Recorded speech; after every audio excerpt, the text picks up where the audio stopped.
La mayoría de los dominicanos, al menos los que nos escuchan permanentemente, saben muy bien que cuando hablamos de cobertura vegetal, cobertura boscosa, estamos hablando de protección de suelos, protección de cuencas y obviamente protección de los ríos. La gente reconoce que las cuencas altas deben estar protegidas permanentemente, pero las cuencas medias y bajas pueden ser utilizadas en producción agrícola y ganadera y especialmente también en producción forestal. Cuando aquí se critica la producción de madera, se hace desde un punto de vista generalizado, sin adecuar el ordenamiento del territorio, Bernabé. Hay gente que lo único que sabe decir es que no se corten árboles. Bueno, pero los árboles, Bernabé, son recursos renovables de ese país y de cualquier otro. De manera que si son bien manejados, pues efectivamente es posible hacerlo. Y hay que ver los beneficios que trae un bosque maderable, un bosque que va a ser utilizado posteriormente como empresa en sí, como rentabilidad económica. Un bosque maderable es sumamente eficiente si se maneja bien, pero también como beneficio social en términos ambientales es inconmensurable. Y yo quiero que tú y yo analicemos eso para determinar si aquí tenemos una política forestal o no la tenemos. Bueno, mira, tenemos que analizar que el bosque, la madera, el árbol, es una fuente de producción de agua o de captación de agua. Nos facilita la vida. Lógicamente, ese concepto, cuando tú lo elaboras o cuando tú lo piensas solo sin elaborar todas las formas como ese árbol puede producir agua, lo primero que se te ocurre, pues no me lo corte. Hay una tendencia natural del ser humano a unir una cosa con la otra. Sin embargo, a través de la historia, de los países, de las organizaciones como la FAO, que vamos a estar hablando mucho de la FAO hoy, siempre hemos demostrado en nuestro país, hace más de 20 años que hemos demostrado que un bosque bien manejado es un bosque que va creciendo y un bosque que se va ampliando y entonces se va cuidando, porque aparte de ser cuidado, aparte de dar recursos económicos, aparte de tener fuentes de vida, también es fuente económica para la gente, pero también tú vas a tener las captaciones de agua que necesitamos. Entonces, todo esto ligado a la bondad, tenemos a la bondad de tener un bosque, es lo que nosotros tenemos que trabajar hoy con el tema de lo que es la madera legal. ¿Cómo se puede tener madera legal? Porque mira, Paino, donde quiera que nosotros miramos, tocamos, hasta un lápiz que cogemos, es madera. Periódicos que leemos, es madera. Los muebles que tenemos, viene del bosque, madera. Todo alrededor de la madera. Y un buen manejo forestal es algo que dice la FAO, elimina la corrupción. Oye, un eslogan tremendo. ¿Y por qué la corrupción? Porque detrás de los árboles hay mucha corrupción y nosotros lo sabemos. Bueno, pero fíjate, en la República Dominicana hay una ley general de medio ambiente que establece en términos generales muy adecuadamente los requisitos, es decir, las normas, las regulaciones que hay que llevar a cabo para producir madera. Claro. Pero lo que pasa es que si esas regulaciones no se aplican adecuadamente, entonces se relaja el concepto. Y yo creo que eso es lo que ha pasado en la República Dominicana. Es decir, se ha establecido un ministerio, se ha establecido un viceministerio y se ha establecido regulaciones, entre ellas controles para los planes de manejo.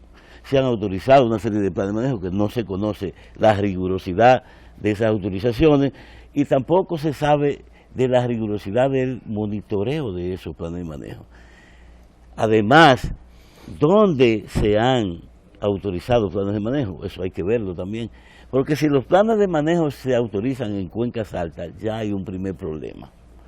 Hay un primer problema debido a que, aunque pudieran ser terrenos adecuadamente, digamos, para foresta, pero están en cuencas altas. Y las cuencas altas, en principio, tienen que ser protegidas totalmente. ¿Por qué tienen que ser protegidas totalmente? Bueno, porque allá es que se produce el agua. El agua se produce en cuencas altas, no es, en cuenca media usted puede encontrar determinados arroyitos, pero las verdaderas fuentes de agua se producen en las cuencas altas, y ahí es que hay que tener un nivel de protección absoluta.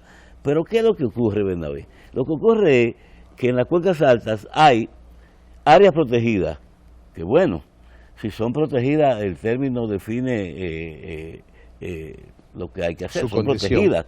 Muchas veces han sido declaradas protegidas, pero no están efectivamente protegidas por vigilancia.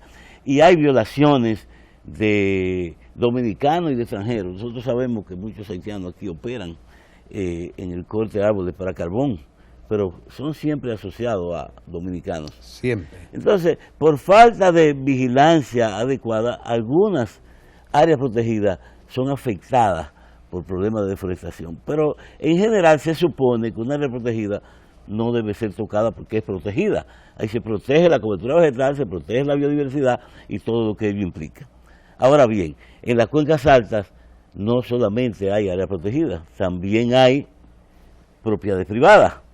Entonces, si esas propiedades privadas no pueden ser aprovechadas en términos de agricultura, que jamás deben serlo en cuencas altas, a menos que no sean en Valle Intramontano, como hemos hablado, a menos que no sean una agricultura muy tecnificada, muy, bueno, con permiso especial del Ministerio de Agricultura, después de haber hecho todas las labores de conservación del suelo y todo eso. Y tampoco pueden hacer ganadería.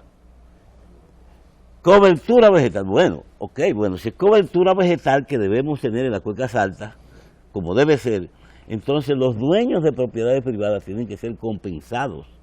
O sea, es una cuestión que es absolutamente clara y evidente. No se puede trabajar las tierras de cuencas altas, pues deben ser entonces compensados sus propietarios.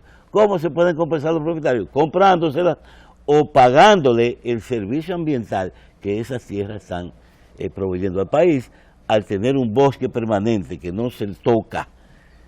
Si la gente entendiera eso y el Estado entendiera eso y apartara recursos suficientes en el presupuesto para pagar los servicios ambientales de las propiedades privadas que están cubiertas de bosque pero que no pueden ser cortadas porque son protectoras de cuenca, el problema se resuelve de inmediato. ¿No es así, Bernabé? Así es, pero nosotros dentro de todo eso, tú hablaste de lo que son los planes de manejo en algunas de las zonas altas. Y la verdad es que si hay un plan de manejo bien elaborado, ¿qué significa bien elaborado? Con una buena gobernanza en toma de decisión. Por ejemplo, ¿quiénes son los que toman la decisión de un buen plan de manejo? Bueno, las autoridades de medio ambiente, autoridades forestales. ¿Qué clase de decisiones toman las autoridades en los planes de manejo? Ellos toman decisiones, qué especies hay en ese lugar, a qué distancia están plantadas, qué distancia debe mantener mínimo, máximo la distancia que debe tener, está hablando del cómo debe ser manejado de tal manera que el bosque se vaya renovando. Todo eso está dentro del plan de manejo. El plan de manejo te dice cuándo debe extraerse una troza que debe ser no menos del doble del crecimiento del bosque, porque como vimos que el doble del crecimiento del bosque. El bosque es renovable. Ok, y el bosque normalmente cada año se mide en crecimiento por metro cúbico. Por ejemplo, un bosque de pino crece entre un 10 a un 15% de crecimiento cada año. Eso significa que si tú calculas el tamaño del bosque por un 15%, tú puedes decir, bueno, aquí se pueden extraer 10 trozas, por ejemplo, por hectárea. Esas 10, tú no puedes pasar de eso, es unas... porque eso es lo que produce... Eso es lo que produce el bosque. El bosque. El bosque, si tú le sacas más de 15, entonces le está sacando más de lo que ella se está desarrollando y llegaría a eliminar el bosque. Pero un buen plan de manejo te dice, mire, aquí solamente hay tanto. ¿Qué pasa? Que por historia, ¿por qué están desacreditados los planes de manejo? Porque no tenemos todavía la rigurosidad de poder definir esos 15 árboles o esos 10 árboles que se van a cortar y que alguien lo marque y tenga la credibilidad en la población que ni siquiera sabe cómo es eso, pero solamente ve los camiones bajando y dice, bueno, pero ¿cómo yo lo sé? Entonces debe haber un plan de educación a la comunidad, decir, mira, un plan, y entraría entonces lo que es el plan de la madera legal. Una madera legal es aquella que se extrae sin dañar el bosque, pero al mismo tiempo tiene todos los elementos que debe tener la aprobación de ese plan de manejo. Ahora, ¿qué pasa ahí? Yo te hablé otro término que era la gobernanza. La gobernanza tiene que ver con esa población que está ahí abajo, que dice, me están sacando árboles. Bueno, participa tú en la toma de decisión y tú verás que si algo se va a pasar, esa sociedad civil puede participar diciendo, ahí lo están haciendo bien.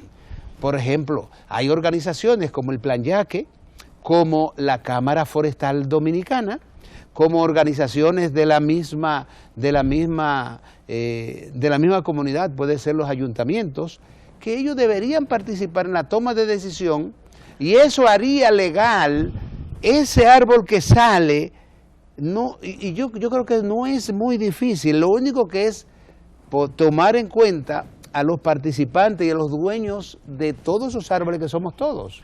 Bueno, de eso vamos a hablar un poquito todavía más tarde, para explicar lo que opina la FAO, que es la Organización de las Naciones Unidas que se ocupa de la agricultura y todo lo que tiene que ver con el uso de la tierra. Y hay una serie de elementos muy interesantes para analizar sobre el tema de la madera legal. La madera. Pero fíjate, yo quisiera que abundemos un poco más todavía en algunos conceptos relacionados con el bosque. Yo quiero específicamente ahora hablar de bosques maderables, que son efectivamente sembrados, cuidados y trabajados para ser cortados posteriormente. En la República Dominicana hay alrededor de unas 2/3 partes de su territorio que su uso mejor es el forestal. Zona montañosa. Y sabemos que una parte de ese bosque, que es de cuencas altas, no debe ser para cortarlo jamás, sino para proteger la cuenca. Debemos decirlo una y otra vez y nunca cansarnos de ello, porque tiene que ser así, para que podamos tener ríos. Agua permanente, presas, canales, agua para hidroeléctrica, para energía y para el uso doméstico. Debe ser así, hay que cuidar la cuenca y el gobierno tiene que otorgar un presupuesto adecuado para esos fines al Ministerio de Medio Ambiente. Ahora bien, ¿se puede o no se puede sembrar árboles para cortar? Yo quiero hacer una pregunta a mis amigos televidentes. ¿Es mejor una montaña, un territorio de la República Dominicana pelado, sin un árbol nunca, erosionado por la lluvia, donde lo que se ve son piedras y peñascos? ¿O es mejor que ese territorio esté plantado de árboles maderables como negocio, que la gente busca dinero prestado o de su bolsillo y lo invierte en eso, como si fuera una fábrica cualquiera, una industria cualquiera? La industria forestal es tan importante o más importante que cualquier otra, Bernabé. Y yo quiero explicar por qué, pero tú quieres decir algo. Es obvio que la respuesta es la segunda parte que tú dijiste. Lo que pasa es que nosotros, los que estamos abajo, y vuelvo y digo, no tenemos la seguridad de que lo que se está tomando de decisión posterior sea correcto. Entonces, si es verdad, tenemos un bosque, tenemos una montaña pelada, alguien dice, yo la voy a sembrar, voy a invertir, pero yo lo voy a invertir con el plan de extraer y sacar mi dinero y al mismo tiempo mejorar el bosque. Entonces, hay técnicas para hacerlo sin que se deteriore ese lugar y vuelva a estar peor como estaba anteriormente. Bueno, ¿por qué, Bernabé? Sencillamente por lo que tú dices, si se maneja adecuadamente el bosque, no hay que destruirlo jamás. Es decir, no se trata de que en suelos de montaña, sean cuencas altas o bajas, tú autorices cortes hasta la raza, sino que se maneja, se van cortando árboles de acuerdo al crecimiento de ese bosque, como tú explicaste, ¿verdad? Exactamente. De manera que el bosque es permanente. En todo caso, oiga, me estamos hablando de bosques maderables, pero permanentes. Así es. Entonces, ¿cuál es la función del bosque? Yo quiero explicar eso, ¿verdad? Y que tú me ayudes. El bosque, sea maderable o de protección exclusiva, oye, tiene una función demasiado importante. Porque así como es bueno, tú estás de acuerdo conmigo en que debemos mantener una cobertura forestal permanente, aunque pudiera ser aprovechable en el futuro, como serían los bosques maderables, esa función de ese bosque es inconmensurable. Vamos a comenzar diciendo, por ejemplo, en términos económicos, obviamente que los análisis dan a rentabilidad sobre las industrias maderables, siempre y cuando se lleve adecuadamente, sí. Porque si bien es cierto que comienzan a producir después quizás de los 10 años, 12 años, 15 años, 20 años, algunos tipos de árboles necesitan hasta 30 años de crecimiento. Y hay que entender las implicaciones que tiene hacer una inversión para obtener un rendimiento de tan largo plazo. Pero para eso están los financiamientos, para eso están los seguros y para eso están los mercados diversos, donde una finca forestal bien manejada tiene un valor incluso bursátil. O sea que tú la puedes intercambiar por dinero, aún sin cortar los árboles. Óyeme lo que te estoy hablando. Ahora bien, yo pienso que en términos económicos es rentable la industria forestal. Ahora, en términos sociales, la gente tiene que entender la importancia que tiene un bosque, aunque sea maderable. En primer lugar, lo que tenemos que ver es que va a estar ahí de 0 a 15 o 20 años fijo un bosque. En vez de tener una montaña pelada, vamos a tener un bosque protegiéndola. ¿Y qué significa la protección de un bosque? Bueno, en primer lugar, recuerden que nosotros respiramos oxígeno. ¿Y los bosques qué respiran? Los bosques captan CO2, dióxido de carbono, que es un gas venenoso. Veneno. ¿Verdad? Ellos absorben veneno. Bernabé, esto es tan bonito que yo no me voy a cansar de hablar de esto, pero nos están pidiendo que hagamos una pausa. Yo creo que podemos hacerla y volver enseguida para continuar hablando de los bosques maderables.